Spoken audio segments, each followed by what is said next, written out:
வெல்லும் தமிழ் பெண்கள்ல இப்போதான் கொஞ்ச நேரத்துக்கு முன்னாடி நம்மளுடைய ஹெல்த்தை பற்றி அவங்களுடைய மனநிலம் எவ்வளோ நல்லாக இருக்கணும், உடல்நிலம் நல்லா இருக்கணும் அப்படின்னு பல விஷயங்கள் பார்த்தோம். அவங்க மேடையில் வந்து பேசின விஷயங்கள் நெகிழ்ச்சியாக இருந்தது, உரிமையாக மகிழ்ச்சியாகவும் இருந்தது. அடுத்தபடியாக பெண் ஆளுமையை கொண்டாடக்கூடிய இந்த மேடையில் நிறைய பேர் வந்து பேச போகிறாங்க. வெல்லும் தமிழ் பெண்கள் அப்படின்ற இந்த பெயர் ஏன்? சும்மா இன்னைக்கு ஒரு அரசாங்க அலுவலகத்துக்குள்ள போங்க, ஒரு தனியார் அலுவலகத்துக்குள்ள போங்க, ஒரு ஹாஸ்பிட்டலுக்குள்ளே போங்க, அங்கே எங்கெல்லாம் பவர் இருக்கோ, ரெஸ்பான்சிபிலிட்டி இருக்கோ, அந்த இடங்கள் எல்லாத்துலேயுமே இன்னைக்கு பெண்கள் தான் ஆளுமையில் இருக்காங்க. அதை பார்க்கும்பொழுது கண்டிப்பாக நம்ம எல்லாருக்கும் பெருமையாக இருக்கும். அதற்காகவே நமக்காகவே ஒரு கை தட்டிக்கலாம். ஏன்னா அந்த இடத்துக்கு நம்ம எந்த கேட்டகரியிலையும் போல நம்மளுடைய உழைப்பால், நம்ம படிப்பால் மட்டும்தான் நாங்கள் போய் சேர்ந்திருக்கோம். அதற்காகவே ஒரு பெரிய பெரிய கைத்தட்டல். அண்ட் அந்த காட்சியை தான் இங்கே இந்த மேடையில் நம்ம கொண்டாட போகிறோம்.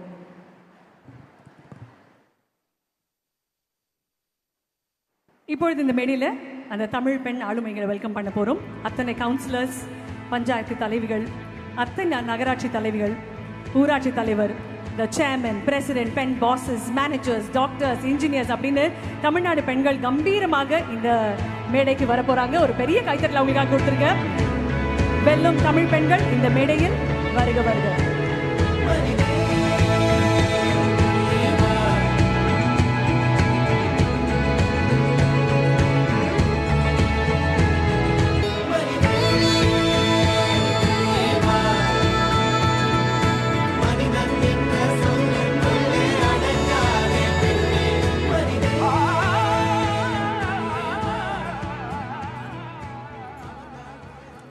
ராஜேஸ்வரி மேம் இருக்காங்களா?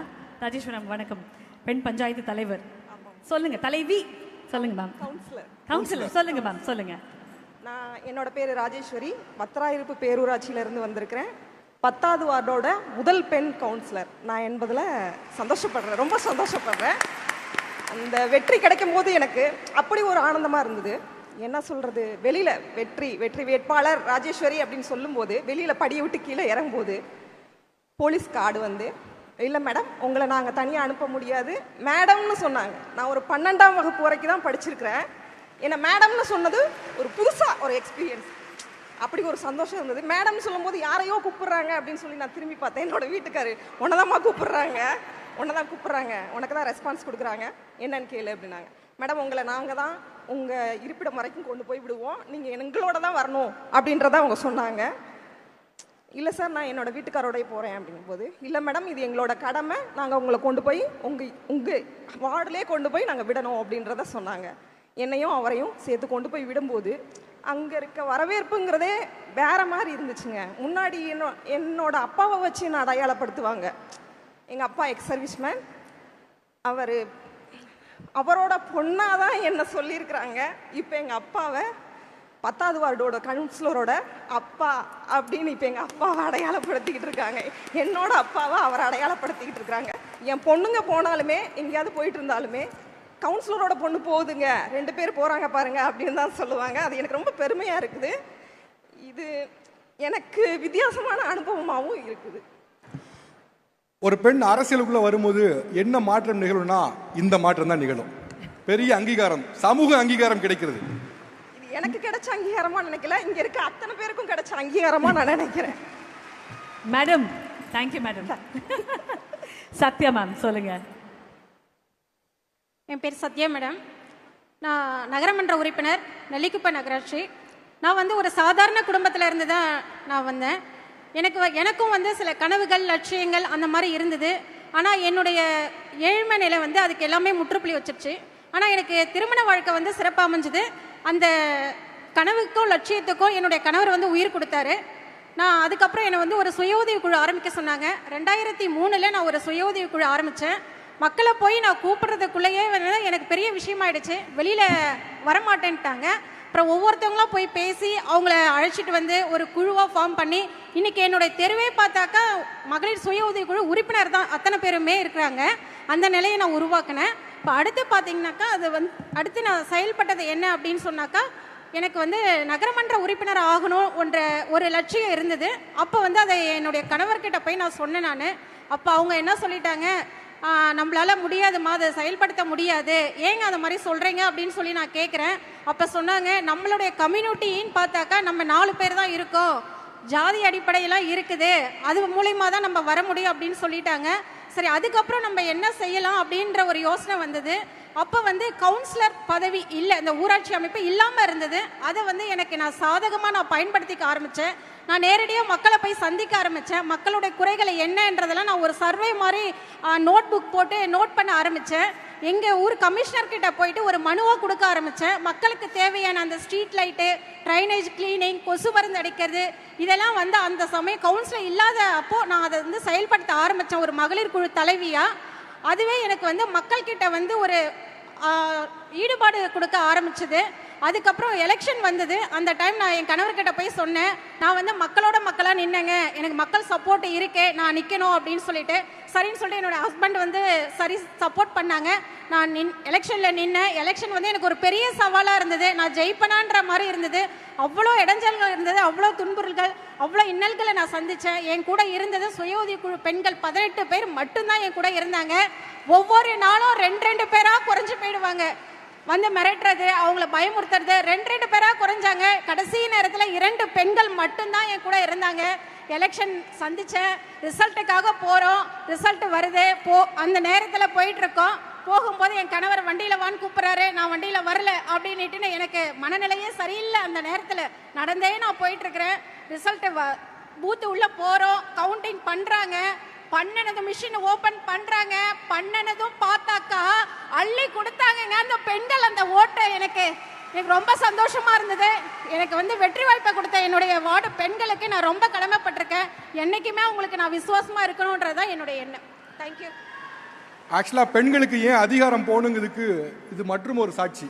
ஏன்னா அதிகாரத்தில் இருக்கக்கூடிய பெண்களுடைய பேச்சை பார்த்தீங்களா, அதில் ஒரு கிளாரிட்டி இருக்கு, ஒரு தெளிவு இருக்கு. பேசின 2 பெண்களுக்குமே அப்படி ஒரு கிளாரிட்டி இருக்கு. கவுன்சிலராக இருந்தாலும் சரி, அந்த பக்கத்தில் கூட அம்மாவாக இருந்தாலும் சரி, பேசும்போது ஒரு கிளாரிட்டி இருக்கு.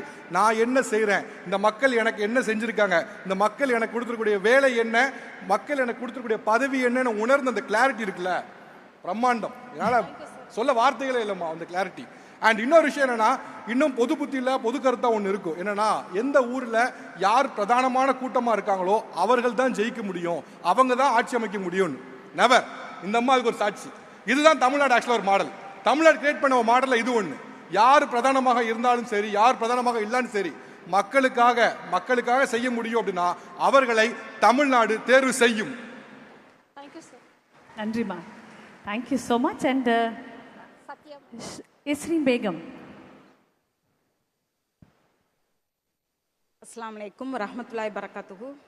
நான் ஒரு சாதாரண ஹவுஸ் ஒய்ஃப் தான். நான் அரசியலுக்கு வரையில் பெண் வார்டு வந்துச்சு. அப்போ என் கணவர் சொன்னாங்க, நீ இதில் நில்லு அப்படின்ட்டு. இப்படியே அடுப்பாங்கரையிலே அடைஞ்சு கிடக்க வேணாம், நீனு ஒரு தலை நிமிர்ந்து நிற்கணும் அப்படின்னு சொல்லி தான் என்னை இதில் இறக்கி விட்டாங்க. நானும் போய் நின்றேன். எனக்கு பயம், ஒரே அழுகை. இனிமேல் நான் போக மாட்டேன். அங்கே போனால் ஆண்கள்கிட்டையெல்லாம் பேசணும், ஆண்கள்கிட்டையெல்லாம் பேசணும். எங்கள் இது வந்து சிறுபான்மை இது, நான் பேசவும் மாட்டேன். ஆண்கள்கிட்டையெல்லாம் பேசணும், வெக்கமாக இருக்கும், பெரிய பெரிய பேச்செலாம் பேசுவாங்க. நான் ஒரு 10வது படிக்காத பெண்தேன். அப்போ அழுதேன், எனக்கு வேணாண்டு. நீ நில்லு அப்படின்னு சொல்லி மானாமதுரை சட்டமன்ற உறுப்பினர் தமிழரசி அக்கா அவர்கள் எனக்கு 1 வாரமாக கிளாஸ் எடுத்தாங்க.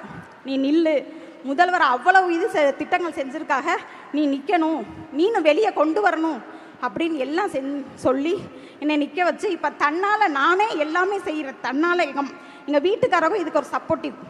இப்போ தன்னால் நானே எல்லாமே எங்கே இடத்துக்கு வேண்டாலும் போகிறேன், யார்கிட்ட வேண்டாலும் பேசுகிறேன், தைரியமான ஒரு இதாக நிற்கிறேன். அது எனக்கு ஒரு சப்போர்ட்டிவாக, என் கணவர் சப்போர்ட்டிவாக இருந்திருக்கா. தேங்க்யூ. நன்றி நன்றி. And women CEO is here with us, Sujata ma'am. Request you please ma'am for a few words.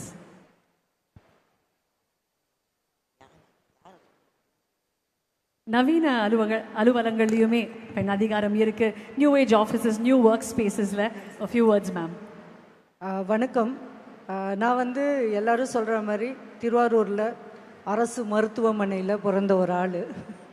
அங்கேருந்து நாகப்பட்டினம் அங்கே எங்கேன்னு படிச்சுட்டு சென்னை வந்து இங்கே வந்து கிராஜுவேஷன் பண்ணி, அதுக்கப்புறமா டெல்லியில் போய் வேலை பார்த்து, அதுக்கப்புறமா வந்து யூஎஸ் எல்லாம் போய் கஸ்டமரோடலாம் இருந்து அங்கெல்லாம் வேலையெல்லாம் பார்த்துட்டு வந்தோம். ஒரு 4 வருஷம் முன்னாடி வந்து இங்கே ஒரு தொழில்துறை நிறுவனம், ஒரு ஐடி ஸ்பேஸ் ஒன்று இங்கே ஓப்பன் பண்ணோம் அப்படின்னு பார்க்கும்போது நல்ல கோவிட் டைமில் வந்து நாங்கள் ஸ்டார்ட் பண்ணோம். ஸ்டார்ட் பண்ணும்போது ஒரு எங்களுக்கு தானாக சேர்ந்த கூட்டம்னு வாங்க பாருங்கள், அந்த மாதிரி ஒரு 5 பேர் பெண்கள் நாங்கள், நான், ஜெஸ்ஸி, ஜமுனா, அலிஷியா, பிரின்சி, நித்யா அப்படின்னு சொல்லிட்டு நாங்கள் எல்லாம் சேர்ந்து ஆரம்பித்தது தான் இந்த கம்பெனி. இப்போ ஒரு 500 பேர் இருக்கோம். தமிழ்நாடு கவர்மெண்ட்டோட ஒரு MOU சைன் பண்ணி போன 7ஆம் தேதி போய் மதுரையில் போய் நாங்கள் கையெழுத்து போட்டுற அளவுக்கு நாங்கள் வளர்ந்தோம். அப்படின்னா இது இந்த தமிழ்நாட்டுக்கும் தமிழ் மக்களுக்கும் நம்மளுடைய பாரம்பரியத்துக்கும் கலாச்சாரத்துக்கும் பெண்களை ஊக்குவிக்கும் ஒரு திறனுக்கும் இருக்கிற ஒரு நல்ல ஒரு எடுத்துக்காட்டு அப்படின்னு எனக்கு தோணுது. Yes ma'am. ஆக்சுவலி மேடம், பொதுவாக வந்து ஏஐ இண்டஸ்ட்ரி இதெல்லாம் வந்து பார்த்தோம் அப்படின்னா பொதுவாக பெருநகரங்களை சென்னை மாதிரி நிறுவனங்களை வைக்கணும் நினைப்பாங்க. நீங்கள் ஏன் மதுரையை தேர்வு பண்ணீங்க? மதுரையில் பார்த்தீங்கன்னா பேர்லேயே ஏஐ இருக்குது. அங்கே ஓடுற வைகையில் 2 ஏஐ இருக்குது. மல்லிகையில் பார்த்தீங்கன்னா ஒரு ஏஐ இருக்கு. அங்கே சுடுற இட்லியில், தோசையில், வடையில் கூட ஏஐ இருக்கு. ஆனால் இப்படி ஒரு பதில நான் மட்டும் இல்லை, யாருமே எதிர்பார்த்துக்க மாட்டாங்க. இல்லை, இது வந்து நான் சும்மா தமாஷா ஒரு சிரிப்பு இருக்கட்டுமேன்னு சொன்னேன். நல்ல பள்ளிக்கூடங்கள், நல்ல கல்லூரிகள், நல்ல மாணவர்கள், நல்ல திறனாளிகள் அங்கே இருக்கும்போது அங்கே போகிறதுல ஒன்றும் தப்பே இல்லை. நாங்கள் சென்னையில் ஆஃபீஸ் வச்சுருக்கோம். இருந்தாலும் எங்களோட ஆஃபீஸில் பார்த்தீங்கன்னா ஒரு 20-30 பேர் இருக்கிற 150 பேரில் ஒரு 30 பேர் Thursday Friday ஆச்சுன்னா பேக்கை தூக்கிட்டு பர்வீன் ட்ராவல்ஸில் ஏறி கிளம்பி போயிடுவாங்க மதுரைக்கு. So that's why we have chosen Madurai. தேங்க்யூங்க, thank you for this opportunity. Thank you. ஆக்சுவலாக தமிழ்நாடு கிரியேட் பண்ண மாடலில் இதுவும் ஒன்று. பொதுவாக வளர்ந்த மாநிலங்கள்னு சொல்லக்கூடிய மற்ற மாநிலங்களும் கூட சில குறிப்பிட்ட பகுதியில் மட்டுமே வளர்ந்துருக்கும். ஆனால் தமிழ்நாடு மட்டும்தான் நீங்கள் மேலேருந்து நீங்கள் சென்னையிலேருந்து கன்னியாகுமரி எடுத்தாலும் சரி, அல்லது கன்னியாகுமரியிலேருந்து சென்னை எடுத்தாலும் சரி, ஒருங்கிணைந்த வளர்ச்சி வேணும்னு நினைக்கிறது. That's the development model of Tamil Nadu. Thank you, ரொம்ப நன்றி. தேங்க்யூ. இதுதான் இந்த ஆட்சியின் மாடல் அப்படின்னு கூட பெருமையாக சொல்லலாம்.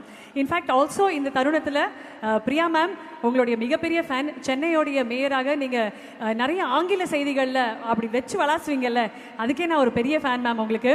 அது தமிழ் ஆளுமையாக இருக்கட்டும், your proficiency in the language of English and the way you handle it, big salute, big kudos to you ma'am. மீண்டும் அவங்களுக்காகவும் ஒரு மிகப்பெரிய கைத்தட்டல் எவ்ரிபடி.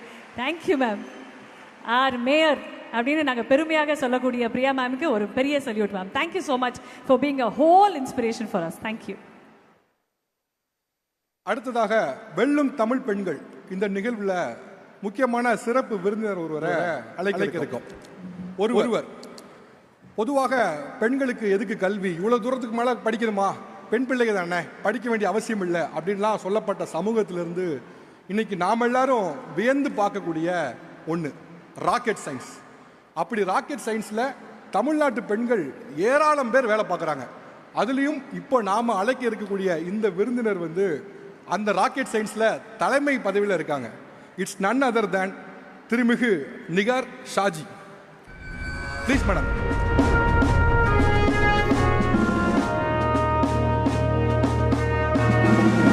இந்த தருணத்தில் கவிதா ஜவர் அவர்களையும் மேடைக்கு அன்புடன் அழைக்கிறோம். கவிதா ஜவர் அவர்கள் மேடைக்கு வருமாறு அன்புடன் கேட்டுக்கொள்கிறோம்.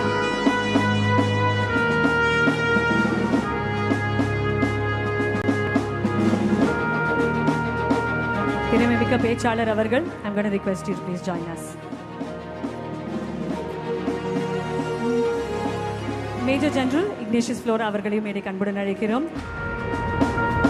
Former Major General Ignatius Flora, I request you to join us on stage, ma'am.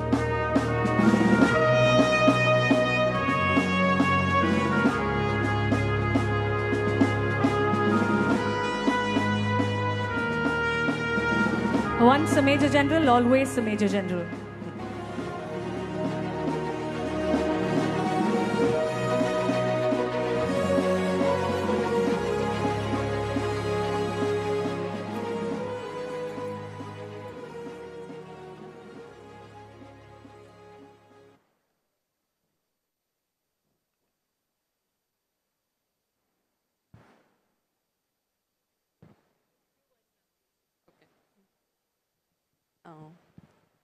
அனைவருக்கும் வணக்கம். வாய்ப்பளித்த மாண்புமிகு முதலமைச்சருக்கும் தமிழ்நாடு அரசுக்கும் எனது நெஞ்சார்ந்த நன்றிகள். நான் இந்த மேடையில் இன்றைக்கி நிற்கிறேன்னா அதுக்கு காரணம் எனது பெற்றோர் தான்.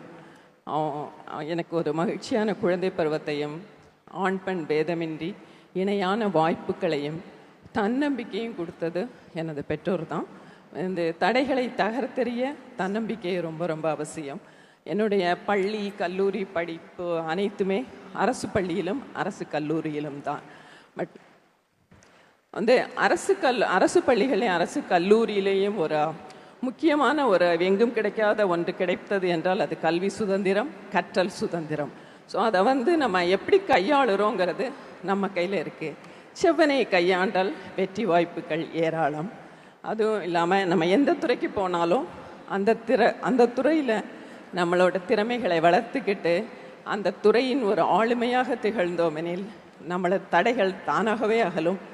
அது வெற்றி வாய்ப்புகள் ஏராளம் கிடைக்கும். அண்ட் அதில் வந்து நம்மளுக்கு கிடைக்கக்கூடிய அங்கீகாரம் நம்மை வந்து சேரும். அப்புறம் வந்து எனக்கு கடுமையான உழைப்புக்கும் விடாமுயற்சிக்கும் வந்து ஈடு இணையே கிடையாது. கடின உழைப்பு என்றைக்குமே தோற்காது அப்படிங்கிறது நான் ஒரு எடுத்துக்காட்டுன்னு நினைக்கிறேன். அதுக்கப்புறம் எனக்கு பெருமகிழ்வு தந்த ஒரு சின்ன தருணத்தை இங்கே நினைவு கூற விழுகிறேன். அதில் வந்து எனக்கு ஒரு மகிழ்ச்சியான பள்ளி பருவத்தை கொடுத்த என்னோட அரசு உயர்நிலை பள்ளிக்கு வந்து ஏதாவது செய்யணும்னு எனக்கு ரொம்ப ஆசையாக இருந்தது. அந்த கனவை வந்து நனவாக்கினது வந்து மாண்புமிகு முதலமைச்சரும் தமிழ்நாடு அரசின் நமக்கு நாமே திட்டம். அந்த திட்டத்தின் மூலமும் என்னுடைய பங்களிப்பின் மூலமும் எனது பள்ளிக்கு ஒரு 2 வகுப்பறைகள் கட்டி கொடுக்க என்னால் முடிந்தது. மிகுந்த நன்றி முதலமைச்சருக்கு. ஸோ என்னை வழி நடத்தியதும் எல்லாரையும் எனக்கு ரொம்ப பிடித்தமான 4 வரிகள் முண்டாசு கவிஞரின் நிமிர்ந்த நன்னடையும் நேர்கொண்ட பார்வையும் நிலத்தில் யாருக்கும் அஞ்சாத நெறிகளும் திமிர்த்த ஞான செருக்கும் அது உங்களையும் வழிநடத்தும் என நம்புகிறேன். உங்கள் அனைவரது கனவும் மெய்ப்பட எனது வாழ்த்துக்கள். மீண்டும் நன்றி. ஆக்சுவலாக மேடம் ரொம்ப மாடஸ்டாக பேசினாங்க. அவங்க இன்னைக்கு இருக்கக்கூடிய பொசிஷன் வந்து ரொம்ப பெரிய உயரம். இஸ்ரோவுடைய ப்ராஜெக்ட் டைரக்டர், அதுவும் குறிப்பாக மிஷன் டைரக்டர், குறிப்பாக ஆதித்யா L1 மிஷன் டைரக்டர். அவங்க செய்கிறோட பணி என்ன தெரியுமா? சூரியனுக்கு பக்கத்தில் போய் சூரியன் என்னென்ன விஷயங்கள் பண்ணுது, ஏன் சூரியனுடைய வெளிப்பகுதி ரொம்ப சூடாக இருக்கு அப்படின்னு ஆராய்ச்சி பண்ணக்கூடிய மிஷனுடைய தலைமை. இவர்கள் அரசு பள்ளியில் படித்தவர்கள். She is a gem of government school. Wow. Thank you, ma'am. Thank you so much for joining us on stage. இந்த அழகான வார்த்தைகளுக்கும் எங்கள் மனமார்ந்த நன்றிகள். Major general, a few words from you, please. அனைவருக்கும் வணக்கம். Major general Ignatius Delous Flora wishes the Seva medal. நான் கன்னியாகுமரி மாவட்டத்திலிருந்து ஒரு குட்டி கிராமம் ராஜாவூர் என்ற இடத்திலிருந்து வளர்ந்து அங்கே ஒரு அரசு மேல்நிலை பள்ளியில் தமிழ் மீடியத்தில் படித்துவிட்டு 1982 டெல்லி இராணுவ செவிலியர் பயிற்சி பள்ளியில் படித்து இன்று இந்த மேஜர் ஜெனரல் உதவி வந்ததற்கு காரணம் எனது மண், எனது தமிழ்நாடு. அன்று படித்து தந்த எனது ஆசிரியர்களுக்கு எனது நன்றியை தெரிவித்துக் கொள்கிறேன்.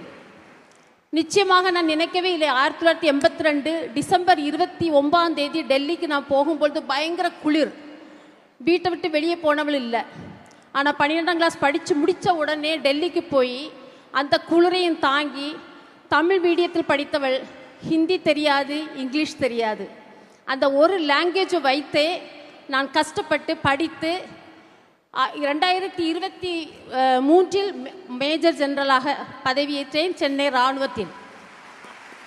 இராணுவ தலைமையகத்தில். அந்த மேஜர் ஜெனரல் பதவி ஏற்றதை இராணுவ ஊடகம் ட்விட்டரில் பதிவு செய்த உடனே நமது மாண்புமிகு முதல்வர் எனக்கு வாழ்த்து தெரிவித்தார்கள். பாரதிதாசனுடைய வழிகளை சொல்லி என்னை வாழ்த்து தெரிவித்த உடனே பத்திரிகையாளர்கள், ஊடகங்கள் எல்லாருக்கும் தெரிந்துவிட்டது.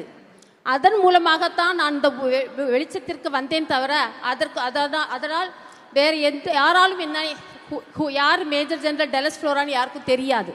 அந்த கிராமத்திலிருந்து வந்த நான் பல சவால்கள் காரணம் என்னுடைய சர்வீஸில் 39 வருஷம் சர்வீஸ் நான் ஆர்மியில் பண்ணவள்.